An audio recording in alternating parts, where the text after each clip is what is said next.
Hello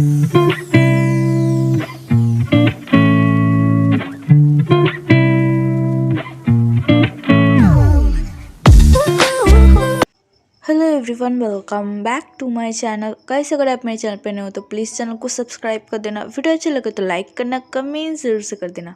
तो हम अपने fan fiction the bloody eyes का नेक्स्ट पार्ट स्टार्ट करते हैं। पिछले पार्ट में हमने देखा था कि हमारे वंशन का मैरिज सेरेमनी ख़त्म हो चुका था और वो लोग एल्डर से आशीर्वाद ले रहे थे। अब आगे बैंक्वेट चल रहा था। अभी सारे लोग अपने खाने में बिजी थे, कुछ लोग अपनी बातों में बिजी थे एंड बहुत सारे कुल प्रमुख एक दूसरे के साथ अपने क्लैन के बारे में बात कर रहे थे, क्योंकि वेन क्लैन ख़त्म हो चुका था और अब सबको डिसाइड करना था कि वेन क्लैन के मुख्य जिम्मेदार कौन लेगा।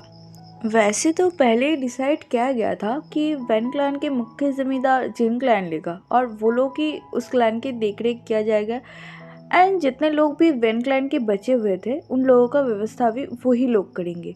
लेकिन फिर भी पूरी जिम्मेदारी जिन क्लैन के ऊपर छोड़ देना ये शायद उन लोगों के लिए थोड़ा सा बेवकूफ़ी वाले काम होगा। इसलिए जिन क्लैन के साथ साथ नी क्लैन भी इस सारी चीज़ों का जिम्मेदारी ले रहे थे। जिन क्लैन इससे बहुत ज़्यादा खुश थे ऐसा तो नहीं, लेकिन फिर भी वो अब सारे लोगों के साथ आर्ग्यू भी तो नहीं कर सकते, है ना। अब हमें मिडनाइट का सीन दिखाया जाता है कि बैंक्वेट ख़त्म हो चुका है और वांगजी और विंग को वांगजी के चैम्बर में भेज दिया गया था। अभी विंग वांगजी के क्वार्टर में वो वांगजी के बेड पर बैठा हुआ है और बहुत ज़्यादा घबराया हुआ है। वो उसने वांगजी के साथ शादी तो कर लिया, लेकिन उसे पता है कि आज उन दोनों का वेडिंग नाइट है और शायद आज उन दोनों के बीच वो सारी चीज़ें होने वाला है जो नॉर्मल कपल में हुआ जाता है। वांगजी अभी तक नहीं आया। एक्चुअली लैंशिचन ने वांगजी को थोड़ा सा बुलाया था, कुछ अर्जेंट बात करना था उनसे, इसलिए विंग अभी भी अपने वेल में है और वहाँ पे बैठा हुआ है। उसे देख के लग रहा था कि वो शायद बहुत थका हुआ है, और थका हुआ क्यों ना होगा, पूरे दिन वो उस भारी रोप के साथ घूम रहा था और अभी बहुत रात भी हो चुका है। उसके साथ साथ विंग को अभी थोड़ा बहुत घबराहट भी महसूस हो रहा है, क्योंकि आज उसका फर्स्ट नाइट जो था। तभी उसे गेट की खुलने की आवाज़ आता है। शायद वो समझ चुका था कि वांगजी अंदर आ चुका है। वांगजी अपने चेम्बर का डोर को लॉक करता है और अंदर की तरफ आता है। तभी उसकी नज़र विंग पर जाता है, जो अभी भी उस भारी रोप के साथ और उस भारी वेल के साथ उसके बेड पे बैठा हुआ था। वैसे तो विंग हमेशा वांगजी के सामने बहुत ज़्यादा बोल्ड दिखाता था खुद को और वांगजी के साथ काउंटलेसली फ्लर्ट करता रहता था, लेकिन वांगजी को भी पता है जब वांगजी विंग के बहुत ही ज़्यादा क्लोज चला जाता था तो विंग की भी हार्ट बीट बहुत तेज़ हो जाता था और वो बहुत ज़्यादा नर्वस हो जाता था। और विंग को इस तरह से देखकर वांगजी को बहुत मज़ा आता था। वांगजी देख सकता था कि विंग अभी भी नर्वस है, क्योंकि वो अभी भी अपनी उंगलियों के साथ फाइट कर रहा था। अनकॉन्शियसली सही, लेकिन वो अभी भी अपनी उंगलियों के साथ फाइट कर रहा था। वांगजी विंग के पास जाता है और बिल्कुल विंग के सामने जाके खड़ा हो जाता है। विंग को भी महसूस हो रहा था कि वांगजी बिल्कुल उसके सामने आके खड़ा हो चुका था। वो बहुत ज़्यादा घबरा चुका था। शायद उसने बिल्कुल भी एक्सपेक्ट नहीं किया था कि आज उनके बीच सब कुछ हो जाएगा, लेकिन फिर भी शायद होने वाला है। वो माइंड में खुद को बस प्रिपेयर किया जा रहा था कि ओके विंग, कोई ना, ये तो होना ही था। वैसे तुम ही शादी करना चाहते थे, है ना। ऐसे ही वो बार बार अपने माइंड में बोल रहा था और खुद को प्रिपेयर कर रहा था। तभी वांगजी अपने एक हाथ को आगे बढ़ाता है और विंग के उस लॉन्ग वेल को उसके चेहरे से हटा देता है। जिसको हटाते ही विंग का वो थका हुआ चेहरा वांगजी के सामने आता है। विंग का वो टायर्ड और मासूम चेहरा देखकर वांगजी के आईज कुछ सेकंड के लिए विंग के फेस पर ही अटक गया था। वो बस विंग को ही घूरे जा रहा था। विंग भी वांगजी की तरफ देखता है एंड वो ये भी नोटिस करता है कि वांगजी बस उसे ही घूरे जा रहा था, जो विंग को थोड़ा सा शाय फील करवाता है। उसका कान और गाल दोनों ही रेड हो गया था और वो अपनी नज़र वांगजी से हटाकर नीचे की तरफ देखने लगता है। विंग को ऐसे शाय फील करते हुए देखकर वांगजी के चेहरे पर एक स्मिक आ जाता है, जो शायद वांगजी पहली बार अपनी लाइफ में कर रहा था। फिर वांगजी विंग की तरफ अपने हाथ को बढ़ा देता है। विंग को समझ नहीं आता कि वांगजी चाहता क्या है। तभी विंग वांगजी की तरफ देखता है और वांगजी विंग को इशारा करता है कि वो अपने हाथ वांगजी के हाथों में दे। ये देखते विंग का फेस और भी ज़्यादा रेड होने लगता है। पता नहीं क्यों, लेकिन विंग को बहुत ज़्यादा शाय फील हो रहा था। लेकिन फिर भी वो अपने हाथ को वांग जी के हाथ पर रख देता है और वांग जी विंग को बेड के ऊपर ले जाने लगता है। विंग अपनी आंखों को कस के बंद करने लगा था क्योंकि उसे बहुत ज़्यादा एम्बैरेसिंग फील हो रहा था।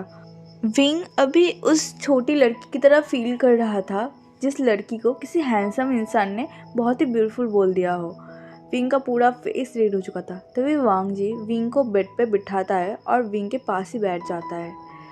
विंग अपनी नज़रें ऊपर की तरफ नहीं कर पा रहा था, वो अपनी नज़रें नीचे झुकाए हुए था। तभी वांग जी धीरे से विंग की रोप की बेल्ट को ओपन करने लगता है, जो चीज़ विंग को और भी ज़्यादा एम्बैरेसिंग फील कर रहा था। विंग शायद अभी वांग जी को रोकना चाहता था, वो शायद अभी ये सब के लिए रेडी नहीं था, लेकिन विंग का गला पूरी तरीके से सूख चुका था। वो वांग जी को कुछ बोल भी नहीं पा रहा था। वो बस अपनी दोनों हाथों की मुट्ठी बनाए रखे अपनी नीज पर रखा हुआ था और अपनी आंखों को झुकाए हुए था। तभी वांग जी विंग के सारे लेयर्स को धीरे धीरे खोलने लगता है, जो विंग को भी महसूस होता है।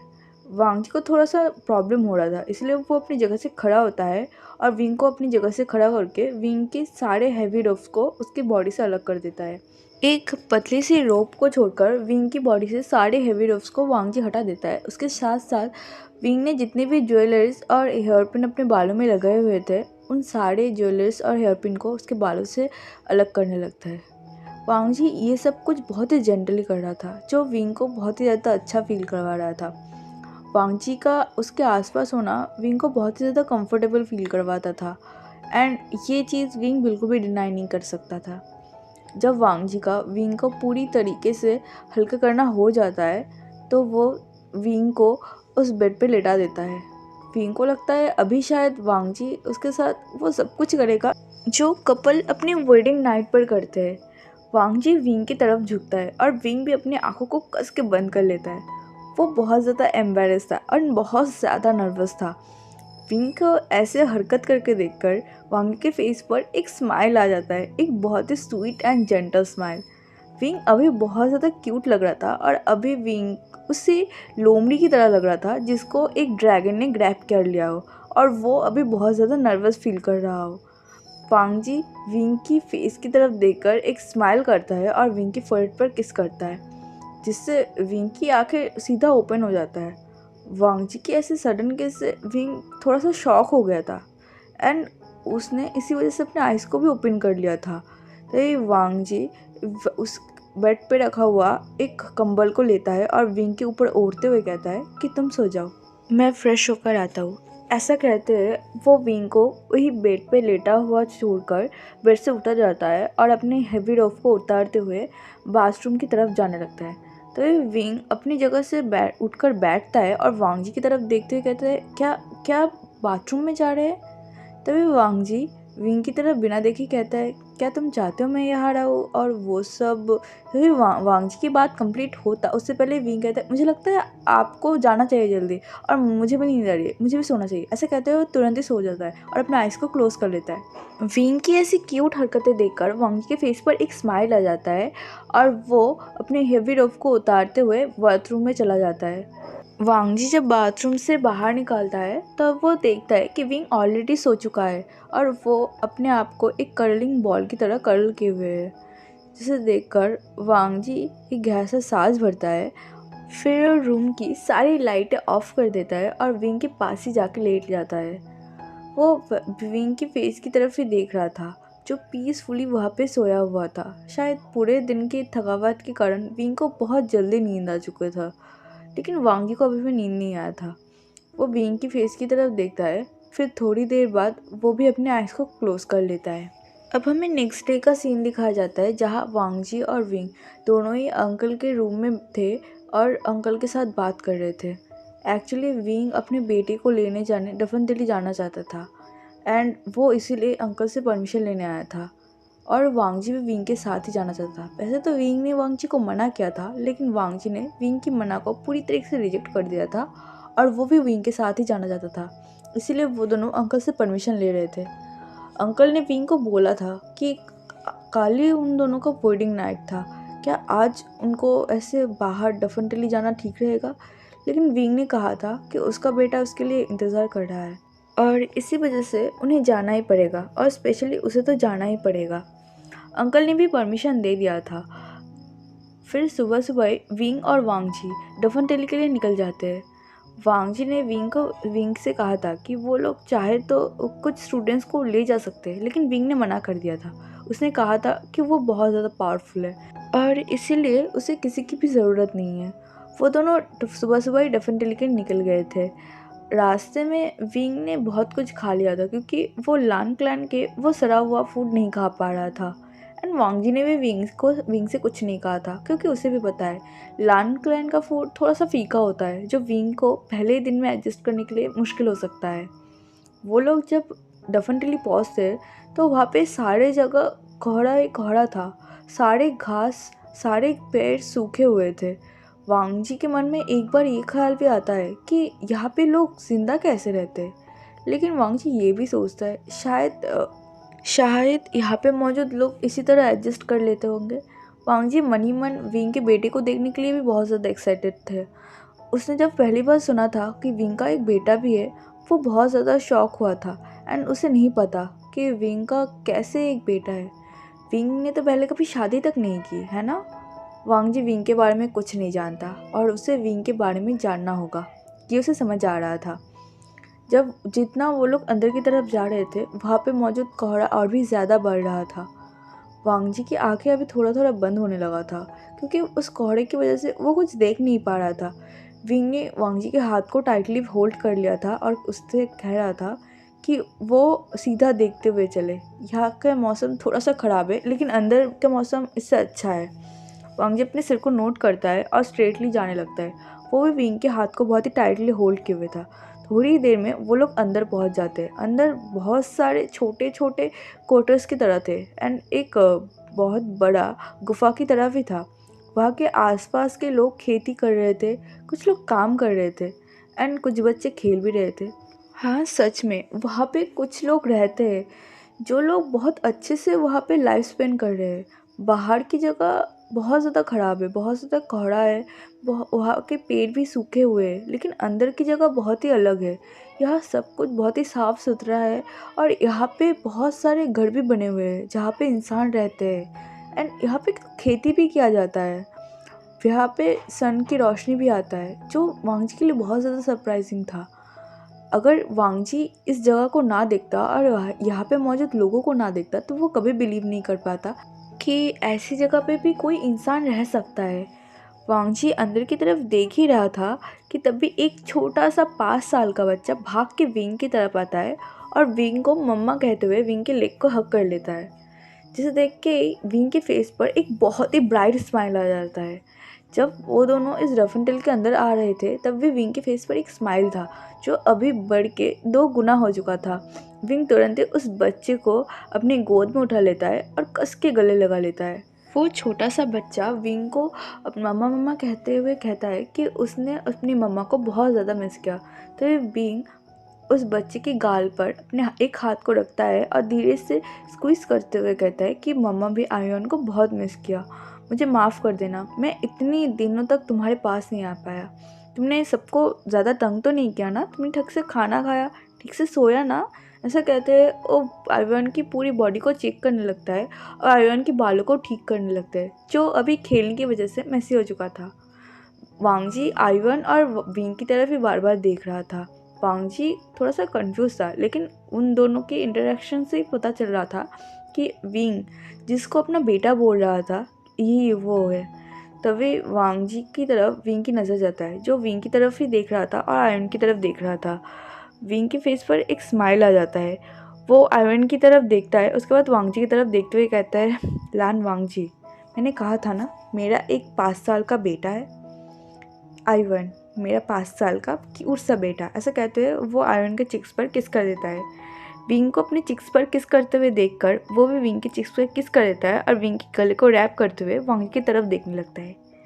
वो वांगजी की तरफ सस्पिशियसली देख रहा था। उसके आंखों में ही कन्फ्यूजन था कि ये इंसान कौन है। एक्चुअली यहाँ पे कोई भी इंसान आता जाता नहीं है, इसी वजह से वो थोड़ा सा कंफ्यूज था वांगजी को देखकर। वांग जी पहले तो आयवन की तरफ देखता है, उसके बाद वो आयवन की तरफ अपने एक हाथ को बढ़ा देता है और आयवन की सिर पर पैट करता है, जिससे कि आयवन और भी ज़्यादा कंफ्यूज हो जाता है और वो और भी टाइटली विंग को हक करते हुए विंग की तरफ देखने लगता है। जिस हरकत से विंग स्माइल करते हुए कहता है, आयवन इनसे मत डरो, ये कोई बैड पर्सन नहीं है। ऐसा कहते हैं वो वाइन की गालों को सॉफ्टली क्विज करता है और फिर आइवन को वांग जी की तरफ बढ़ा देता है। आइवन जो एक बहुत ही शाय बच्चा था, जिस वजह से वो पहले वांग जी के पास जाने में थोड़ा सा हेजिटेट फील करता है, लेकिन विंग बार बार आइवन को उसके पास जाने के लिए बोल रहा था, इस वजह से वो वांग जी के पास चला जाता है एंड वांग जी भी आइवन को बहुत ही टाइटली होल्ड कर देता है। विंग उससे आगे कुछ कह पाता तभी पीछे से एक ओल्ड लेडी विंग की तरफ देखते हुए कहता है, विंग तुम आ गए। तो विंग की नज़र उस ओल्ड लेडी पर जाता है, तो विंग कहता है, ग्रैंडमा आप लोग ठीक तो है ना। ऐसा कहते हुए वो उस ओल्ड लेडी के पास जाता है और उनके हाथ को होल्ड कर देता है, जिस हाथ को उन्होंने विंग की तरफ ही बढ़ाया था। वांग जी उन सब की तरफ देखते हैं, जो सारे लोग वांग जी और विंग की तरफ ही देख रहे थे। उन सारे लोगों के फेस पर थोड़ा सा कन्फ्यूजन था एंड विंग की तरफ देखते हुए वो हैप्पीनेस भी था। वांग जी को समझ आ रहा था कि विंग अपनी जिस फैमिली के बारे में बोल रहा था, यही उसका वो फैमिली है। फिर वांग जी की नज़र आयवन की तरफ जाता है, जो वांग जी की तरफ ही थोड़ा सा कन्फ्यूजिंगली देख रहा था। वो आयवन को देख के ही लग रहा था कि वो एक बहुत ही शाय बच्चा है। वांग जी आयवन की तरफ देखता है और एक छोटा सा स्माइल करते हुए आयवन की चिक्स पर धीरे धीरे पोक करता है। तभी आयवन वांग जी की उस उंगली को पकड़ लेता है और अपने सिर को ना में हिलाते हुए नाना कहने लगता है, जिससे वांग जी को आयवन बहुत ज़्यादा क्यूट लगता है।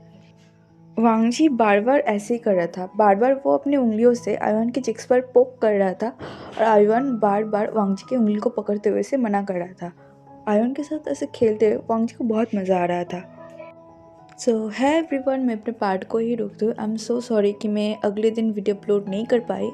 अगर आपको आज का पार्ट अच्छा लगा तो प्लीज़ लाइक करना, कमेंट करके मुझे ज़रूर बताना कि फैन फिक्शन आपको कैसा लग रहा है। मिलते हैं नेक्स्ट पार्ट में, तब तक के लिए बाय बाय।